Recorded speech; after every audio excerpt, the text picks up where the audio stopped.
আমি আপনাদের সিজন সোম। আমার এই ছোট্ট চ্যানেলে সবাইকে স্বাগত। আজকের এই বিশেষ রেসিপিটি আমার ছোট্টবেলার নার্সারির বান্ধবী প্রসির কাছ থেকে শেখা।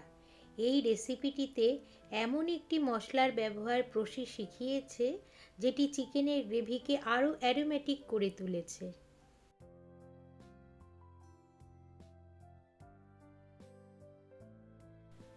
এটি একটি প্রাচীন রান্না। চাল কুমড়োর সাথে চিকেনের মেলবন্ধন স্বাদকে বাড়াবে দ্বিগুণ ও শরীরকে রাখবে সুস্থ।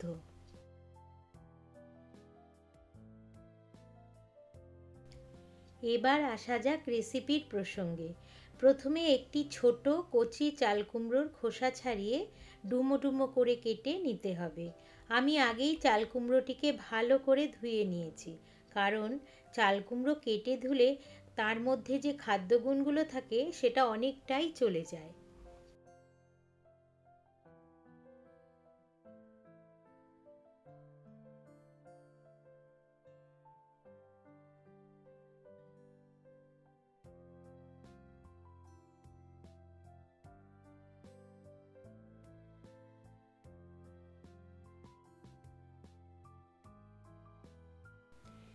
এভাবে ডুমো ডুমো করে কাটলে সিদ্ধ করবার সময় গলে যাবে না এবং স্বাদে অটুট থাকবে।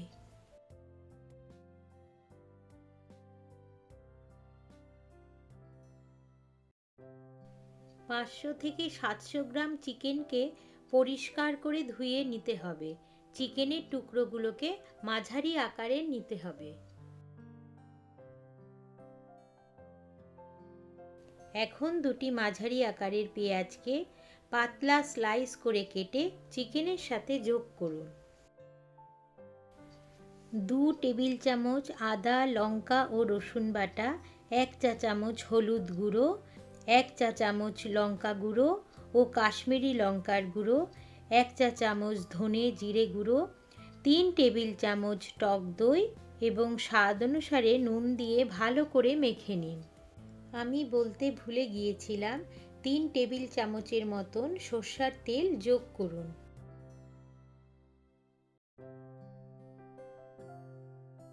তিরিশ মিনিটের মতন ঢাকা দিয়ে সরিয়ে রাখুন। 2 থেকে 3 টেবিল চামচ সর্ষের তেল গরম করে শীতকালীন নতুন ছোট আলু লাল করে ভেজে এক পাশে রেখে দিন।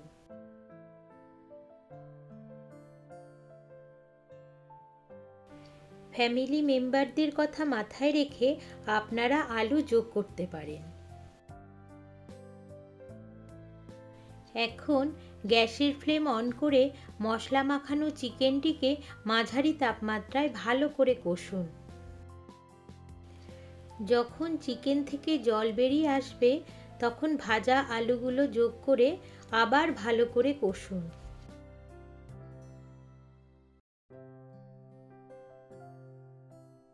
মাঝারি তাপমাত্রায় কষতে কষতে যখন মশলা থেকে তেল বেরিয়ে আসবে তখন চাল কুমড়োর টুকরোগুলো যোগ করে ভালো করে মিশিয়ে দিন। 1 কাপের মতন জল যোগ করে ঢাকা দিয়ে সিদ্ধ হতে দিন। চাল কুমড়ো থেকে যেহেতু জল বের হবে তাই বেশি জলের দরকার নেই। এবার আসি সেই মশলাটির প্রসঙ্গে। একটি পাত্র গরম করে তার মধ্যে 1.5 চা চামচ আস্ত জিরে, ধনে, গোলমরিচ, 2 থেকে 3টি দারচিনির টুকরো, এলাচ, লবঙ্গ শুকনোভাবে রোস্ট করে ঠান্ডা হয়ে গেলে গুঁড়ো করে নিন।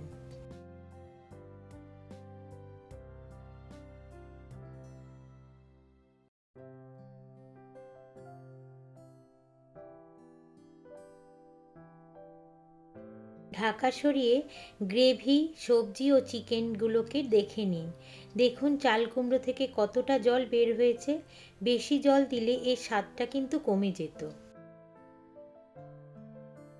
সবশেষে রোস্টেড মশলাটি ছড়িয়ে ভালো করে নাড়িয়ে গ্যাসের ফ্লেম অফ করে কিছু সময়ের জন্য ঢাকা দিয়ে রাখুন।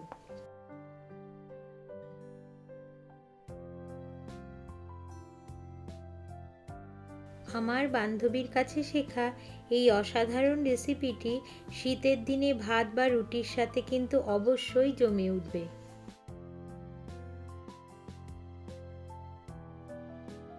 অধীর আগ্রহে আপনাদের মূল্যবান মতামতের অপেক্ষায় কিন্তু রইলাম।